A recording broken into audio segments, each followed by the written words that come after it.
It is docked to the Prishal module, the node module, that is attached to the top of the Naoka multipurpose laboratory module.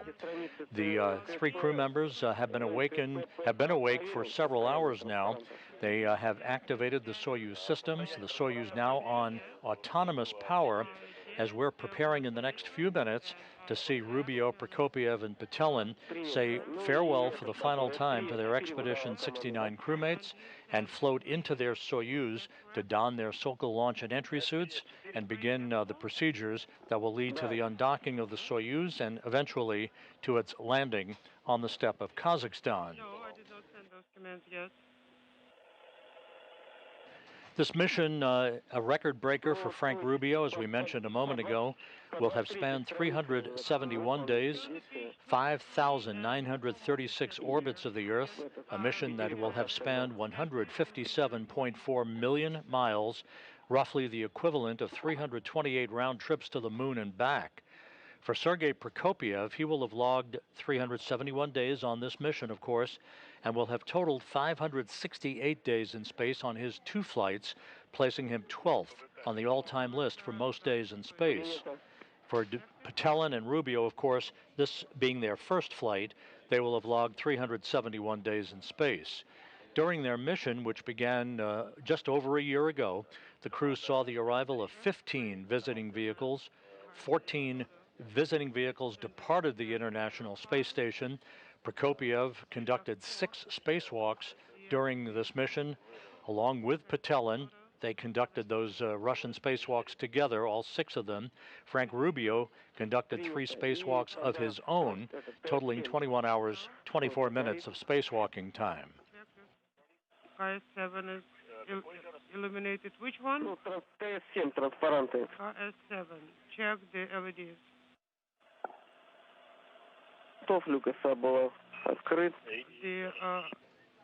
As the 3 crew members prepare to depart the International Space Station, there was a change of command ceremony earlier this morning in which Sergey Prokopyev, the outgoing station commander, handed over the keys of the kingdom to the European Space Agency's Andreas Mogensen, who is now the commander of the station and will be the commander for the duration of his mission aboard the International Space Station as part of the Dragon Crew 7 crew. Let's take a look at that change of command ceremony that occurred on Tuesday morning. And I want just to say thank you to all mission control centers. It was a great time for me to work with you together. Thank you for your supporting. And I think I'm looking forward to work you together again. Thank you so much. Well, thank you, Sergey. It's an honor to take over as commander of the International Space Station and to relieve you and your crew. Sergey, Frank, and Dmitry, you have shown resilience, professionalism, and grace in the face of unexpected challenges and significant uncertainty. It's one thing to launch to space knowing that you're going to be up here for a year. It's a completely different thing for you and your families to find out towards the end of your 6-month mission that you're going to be spending an additional 6 months in space. But you took it upon your shoulders and you excelled. And along the way, you performed, Dmitry and Sergey, 6 spacewalks and Frank 3. And by the end of it, you had set a new record for the longest spaceflight by a U.S. astronaut. And perhaps most remarkably of all, you flew in space during your mission with 28 other individuals. Your competence, dedication, and hard work is also abundantly clear to me and my Expedition 70 crewmates. The space station is tidy, organized, and work up here is flowing smoothly and efficiently, and that's in large part thanks to your hard work during the last year. On behalf of Expedition 70, I would like to thank you for setting us up for success. We hope to leave the space station in as good a condition as we found it in. No one deserves to go home to their families more than you. We wish you a smooth flight and a soft landing. Give our love to everyone at home, and congratulations on completing your successful mission. Thank you.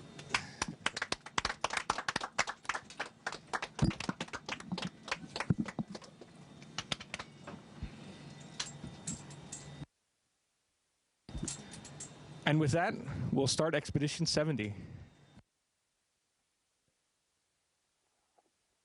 Sergey, раз, 1-1, как слышно? Expedition 70 formally begins with the undocking of the Soyuz MS-23 spacecraft that is scheduled 3 hours and 44 minutes from now. But Andy Mogensen is now the commander of the station.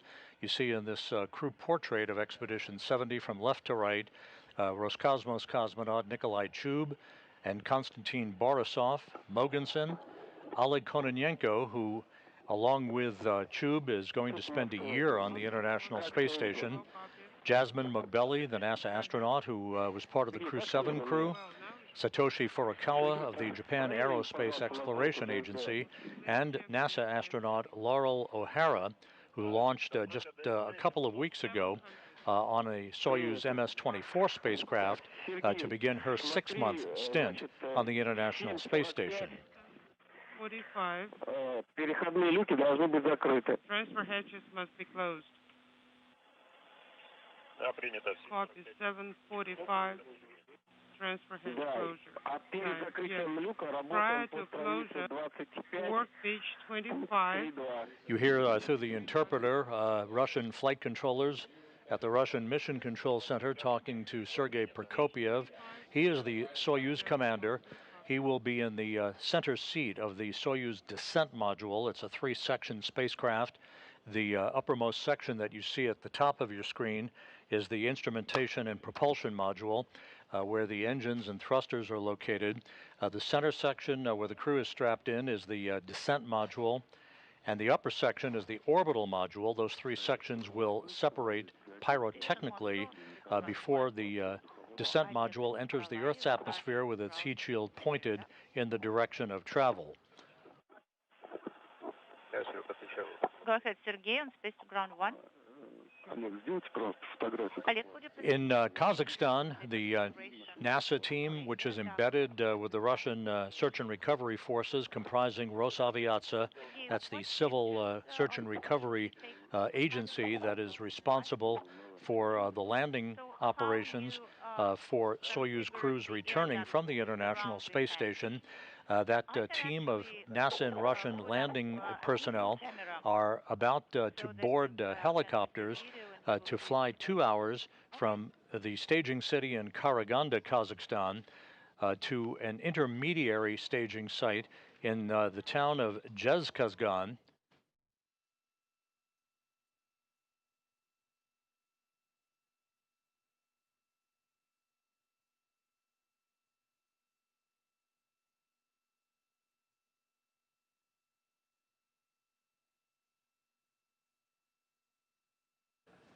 The helicopters that will be deployed by the search and recovery forces will be flying to the intermediary landing site in Jezkazgan to refuel before they take off around the time of the Deorbit burn.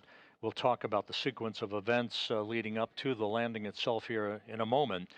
Those helicopters will refuel in Jezkazgan and then fly about 35 minutes over a 90-mile stretch from Jezkazgan to the landing site to begin the process of extracting the crew from the Soyuz descent module and placing them in a nearby inflatable medical tent where they'll get out of their Sokol launch and entry suits into more comfortable flight clothing, receive medical exams, and then be placed in 3 different helicopters for the 2-hour flight back to Karaganda, where they will split up, with Rubio boarding a NASA Gulfstream jet to fly back to Houston, and Prokopyev and Petelin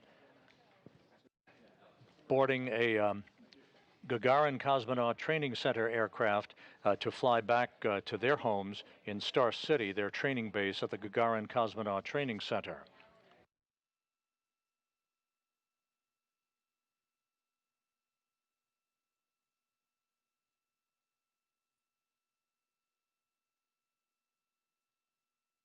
Сергей, посмотрели, оценили? Moscow Station, Sergey, did you have a look? Sergey? Yes, we did. Everything is good. We could see everything. We will pass on this information. Moscow Station on space to ground 1. Олег,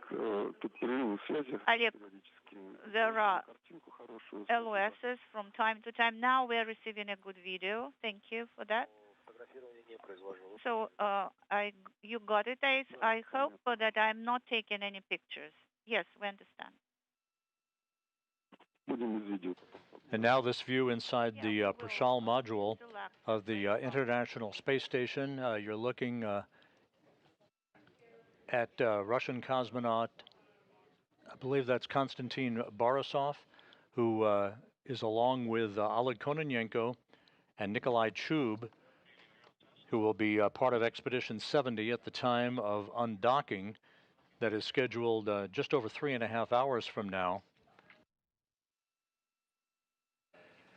There's a view of the Soyuz spacecraft as the International Space Station flies 255 statute miles over the South Atlantic, or rather the South Indian Ocean, moving from southwest to northeast in an orbit inclined 51.6 degrees to either side of the equator.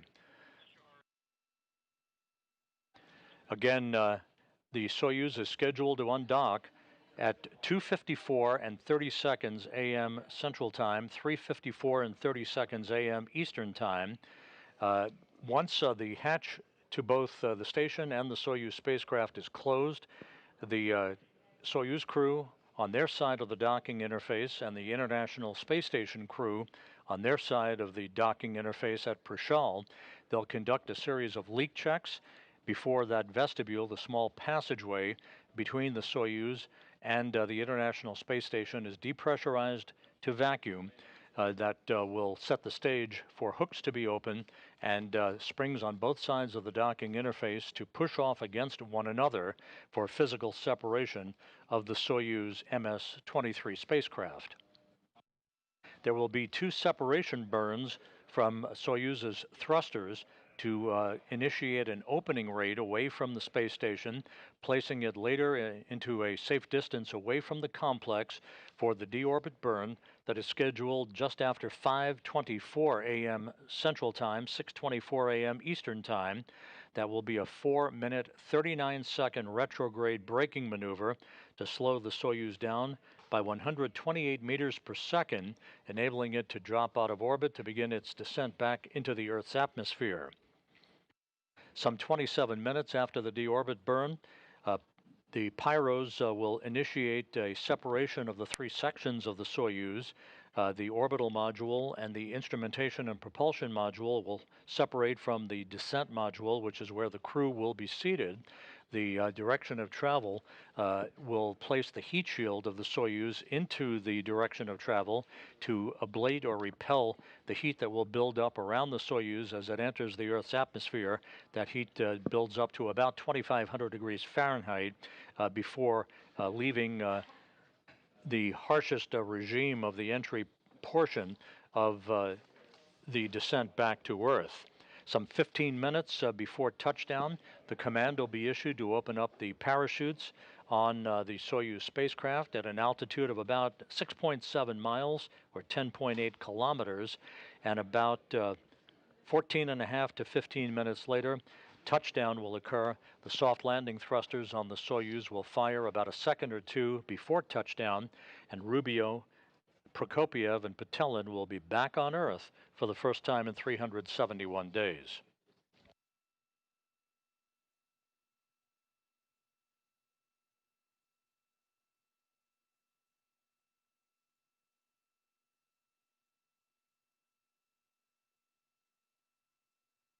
Just a few minutes from now, we'll be back inside the Prashal module to watch Rubio, Prokopyev, and Petelin say farewell to their crewmates aboard the International Space Station before they float into the Soyuz and close the hatch that will begin the critical phase of the pre-undocking preparations that will take place over the course of the next several hours.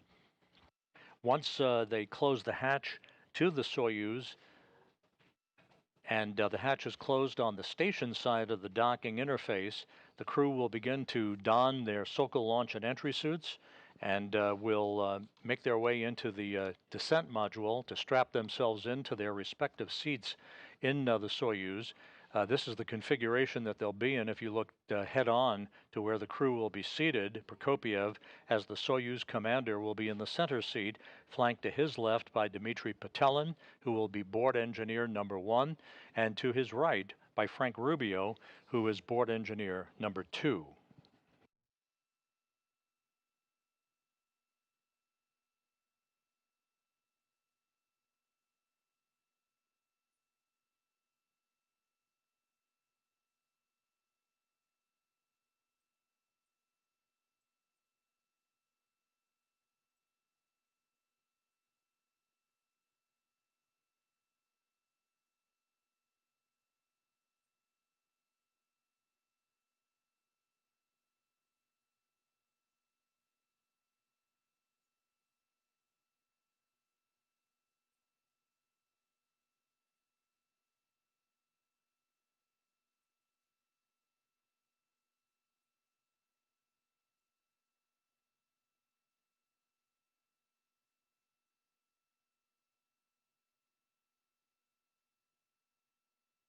As mentioned earlier, the operation tonight and through the course of the overnight hours is being conducted primarily by the Russian flight controllers at the Russian Mission Control Center outside of Moscow in the town of Korolyov. You see this view from a balcony camera overlooking their International Space Station flight control room.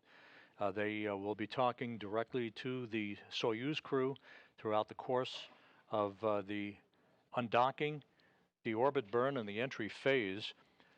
Once the Soyuz begins to approach the landing site in Kazakhstan, voice and data will be relayed through an Antonov fixed-wing aircraft that will be flying in the vicinity of the landing site, operating as a relay station to provide data and voice capability back to those flight controllers you see in Korolyov. The Rosaviatsa search and recovery forces will be circling the landing zone in their respective Russian Mi-8 helicopters with the NASA personnel on board. And once the Soyuz touches down, they will land in sequential fashion near the spacecraft itself to begin the process of extracting the crew, who will be placed in those reclining chairs that you're familiar with that will be placed just alongside the capsule to enable the crew to have several minutes of an opportunity to get their equilibrium. This will be the first time in over a year that they'll be experiencing Earth's gravity, so it's going to take some time for their equilibrium to return to normal, but they'll be undergoing rehabilitation once they return respectively to Houston and to Star City to facilitate their return back to their pre-flight conditioning. Once they have had an opportunity in those reclining chairs to get their equilibrium back a bit, those crew members will be hoisted in the chairs and brought into a nearby inflatable medical tent to get out of those Sokol launch and entry suits and into their flight clothing to return to the helicopters after medical exams are conducted for the 2-hour flight back to Karaganda to split up for the first time in over a year and to return to their respective homes in Houston and into Star City.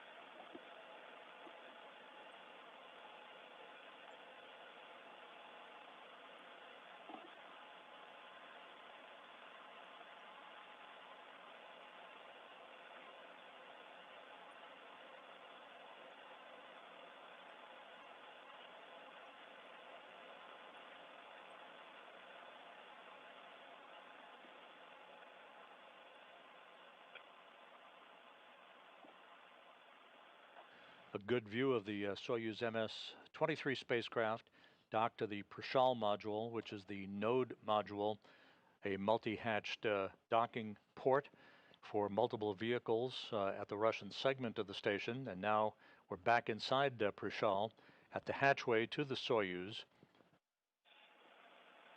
as the crew is beginning to gather for final farewells before the Soyuz crew floats through the hatch and closes the hatch behind them to begin their pre-undocking preparations.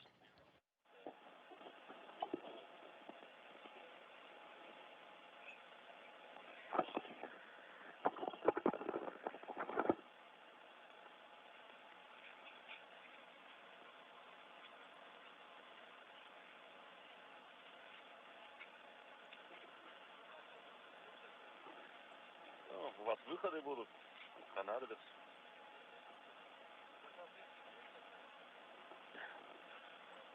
Нет, просто так. Заглушка, мы готовим, перед закрытием.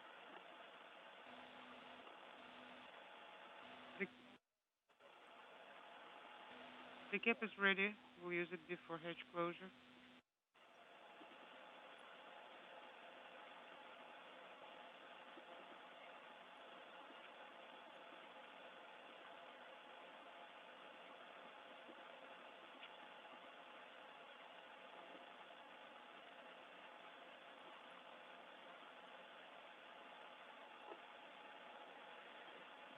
Oleg Kononenko in the foreground, now in his 5th flight into space.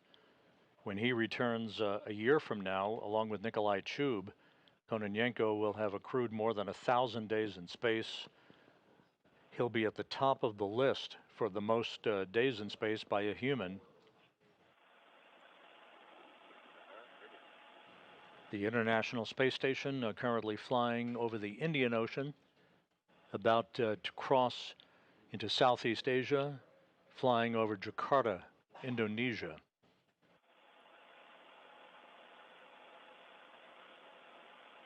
And a view of Frank Rubio, soon to depart the International Space Station.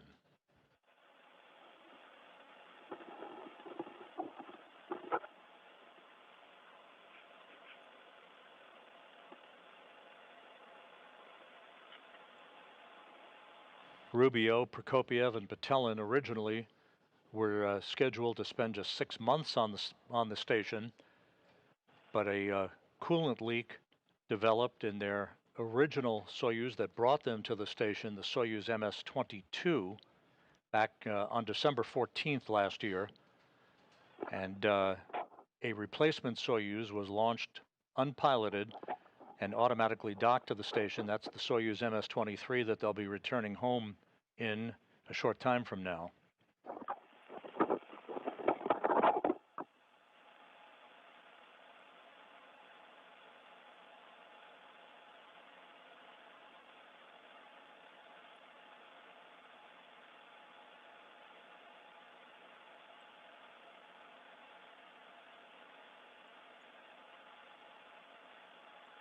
And the Soyuz commander, Sergey Prokopyev, and Dmitry Petelin.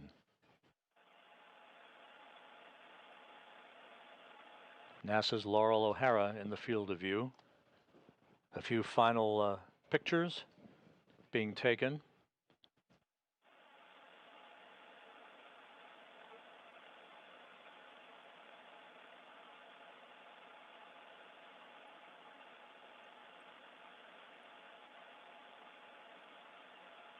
And Jasmine Mugbeli.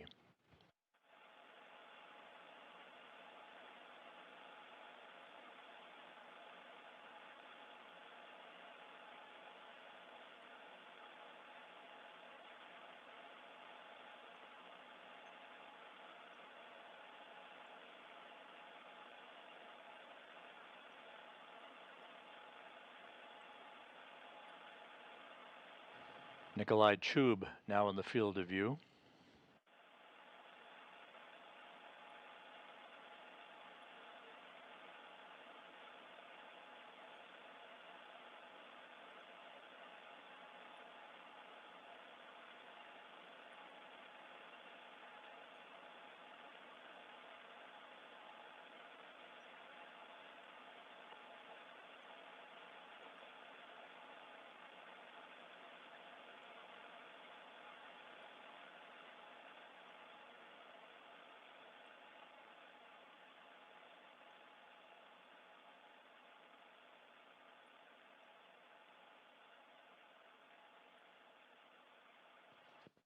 Once this farewell opportunity is concluded, Rubio, Prokopyev, and Petelin will float inside the Soyuz, and Kononenko will begin the process of closing the hatch on the Prashal module side of the docking interface. The Soyuz hatch will be closed, and the Soyuz crew, the departing crew, will begin to don their Sokol launch and entry suits.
The new station commander, Andy Mogensen from the European Space Agency, playing the role of photographer.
Right behind the crew is the hatchway to the Soyuz MS-23 spacecraft.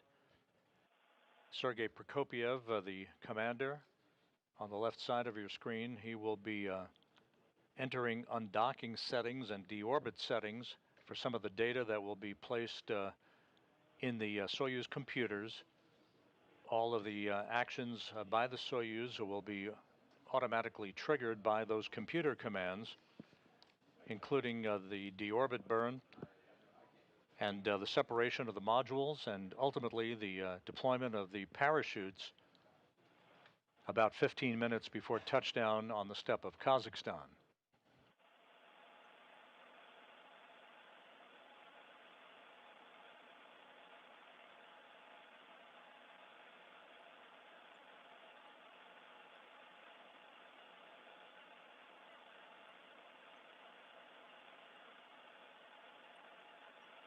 And not to be outdone, Konstantin Borisov now in the field of view.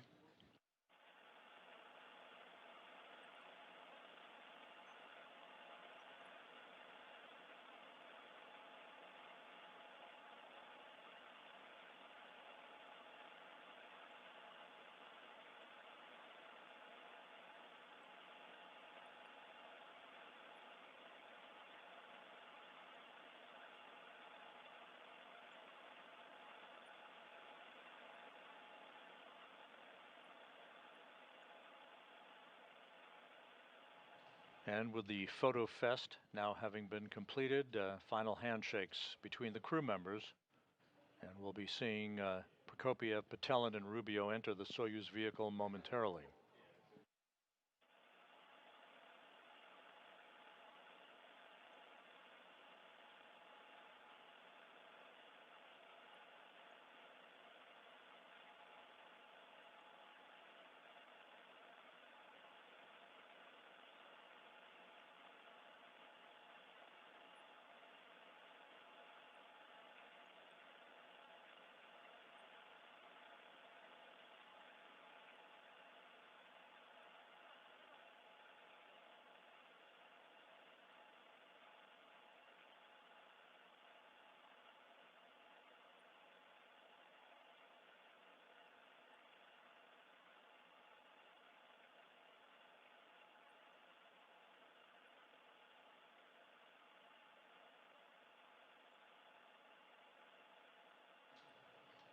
Sergey Prokopyev entering the Soyuz with his crewmates.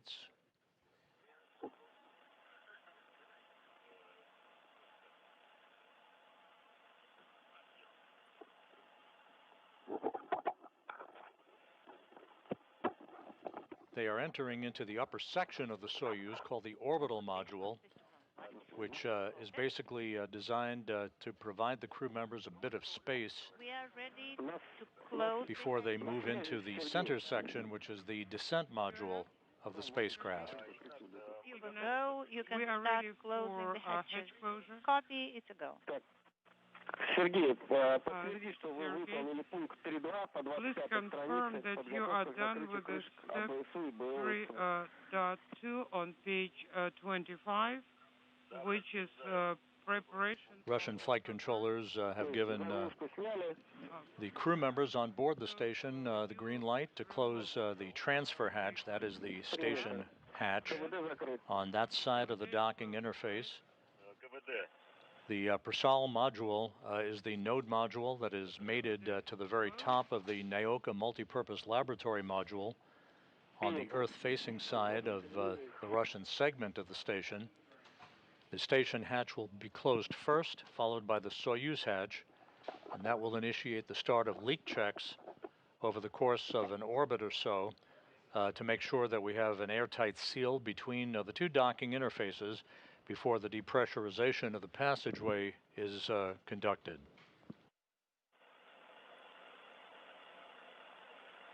Так, Алтай, ЦУПу Москвы, Altai, есть Moscow. разрешение на закрытие You переходных люков. go to close. Rubio, Prokopyev, and Petelin all inside the Soyuz MS-23 now.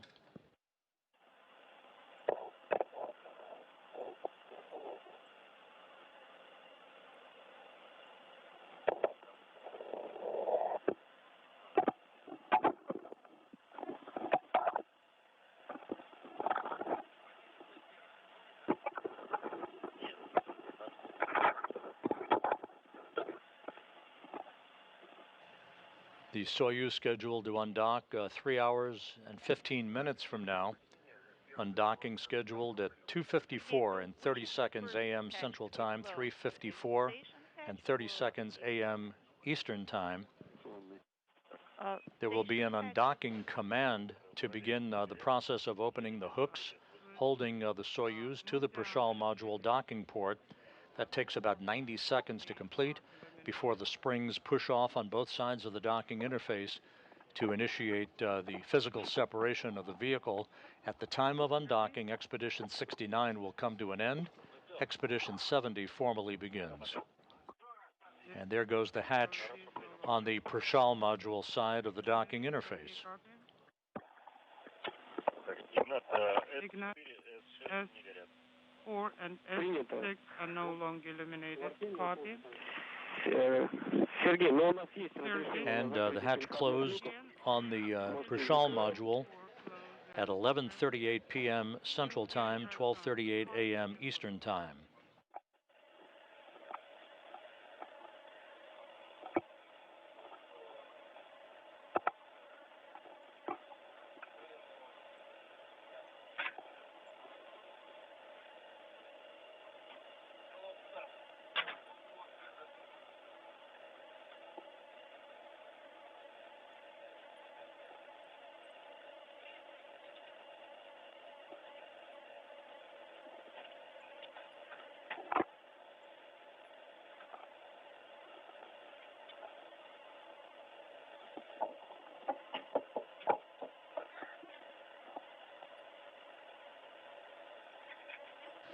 So once again, Frank Rubio, Sergey Prokopyev, and Dmitry Petelin are now inside their return craft, the Soyuz MS-23. The hatch on the station side, the Prashal module hatch, has been closed. The three departing crew members will be closing the Soyuz hatch momentarily, having bid farewell to their crewmates and to their home that they have lived in for over a year, returning home this morning after 371 days in space, the third longest spaceflight in human spaceflight history.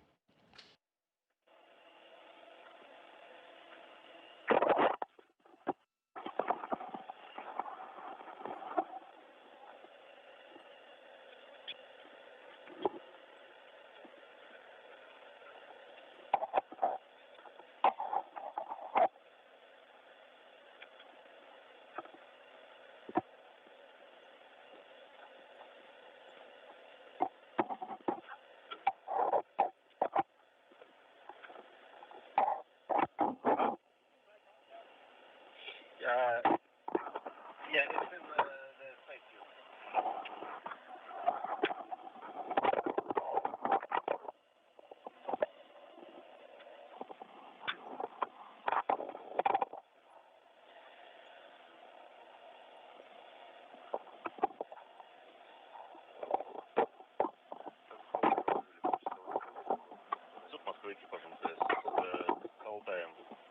На связи.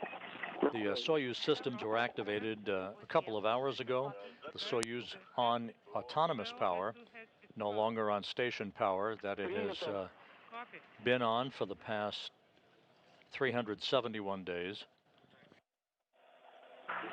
Значит, Сергей, тогда работаем по 28 Sergey, странице. now go to page 28 and proceed with the steps in work.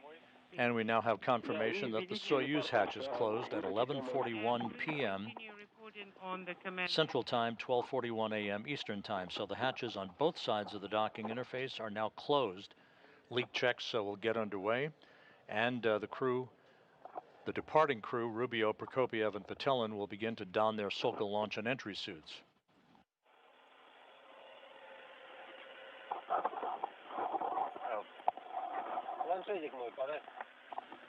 Give me my tablet, please.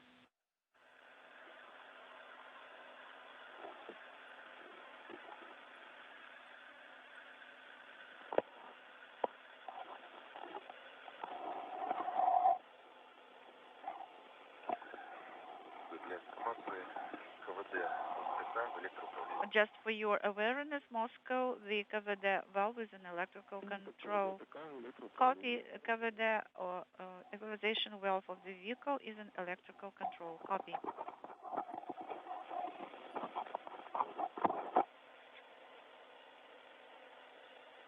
Sergey, можно камеру включить? Sergey, do we ever go to deactivate the camera?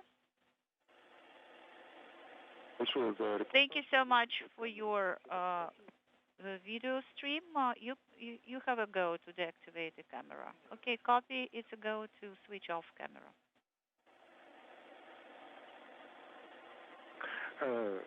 Добрый день еще раз. Это Владимир. Олег, hello. Не подскажешь, каким кабелем This is Vladimir. еще? Откуда брали? Could you please Для информации. tell me, for our awareness, what kind of cable with the extender did you use? Сергей, работает правильно, да? Sergey, Oh, you are we working use for page the 28, cable right? that So you please go ahead and recommended. report as you go. Okay, Copy it's Moscow, how copy? 426. This is Altai 2. Дим, слушайте, All right, Dima, could we you copy please you loud and clear. put it back where you... So with the Soyuz crew now safely aboard their return vehicle, the Soyuz MS-23, which was launched back in February as a replacement vehicle for the damaged Soyuz MS-22 spacecraft that carried Frank Rubio, Sergey Prokopyev, and Dmitry Petelin to the station just over a year ago. It developed a coolant leak back on December 14th and needed to be replaced to provide a safe passage home for these three crew members. So the Soyuz MS-23 was launched in February without a crew on board, automatically docked to the Prashal module, and now today is being used as the return vehicle for Rubio, Prokopyev, and Petelin. The Soyuz MS-23, the damaged vehicle, landed autonomously on the steppe of Kazakhstan in the same location as this crew will be touching down several hours from now. In Kazakhstan, the NASA and Russian personnel comprising the landing team are airborne in Russian Mi-8 helicopters heading from Karaganda, the staging city, to the interim staging city of Zhezkazgan to the southwest of Karaganda, where those helicopters will be refueled at an airstrip in Zhezkazgan for about a 35-minute flight later this morning to the landing site itself. Those helos will take off around the time of the deorbit burn. D7 is not illuminated. The critical phase of the landing will begin with the undocking of the Soyuz from the Prashal module, as you see in this animation, at 2:54 and 30 seconds a.m. Central Time. Two separation burns will create an opening rate by the Soyuz to a safe distance away from the International Space Station for the firing of the engines and the deorbit burn, a 4-minute, 39-second retrograde firing that will slow the spacecraft down by 128 meters per second, allowing it to drop out of orbit. At 5:51 and 58 seconds a.m. Central Time, pyros will fire to separate the three sections of the Soyuz, with the descent module, the center section, the only section that survives the heat of reentry that will build up to about 2,500 degrees around the spacecraft. 15 minutes before touchdown, the parachutes will begin their deployment. First a extraction chute, then a drogue chute, and then the main parachute, enabling the Soyuz to descend toward its landing site on the steppe of Kazakhstan. The soft landing thrusters will fire just a second or two off the ground, and then touchdown will be accomplished, and the three crew members will be home after more than a year in space.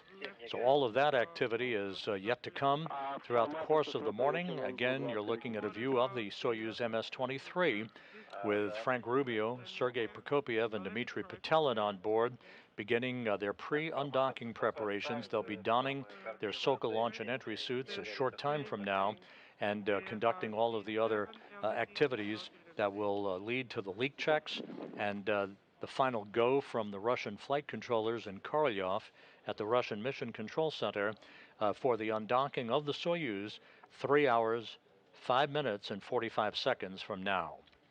We'll be back on the air for undocking coverage at 2:30 a.m. Central Time, 3:30 a.m. Eastern Time for the undocking of the Soyuz and the departure of Rubio, Prokopyev, and Petelin from the home that has been their place to live and work for the past 371 days.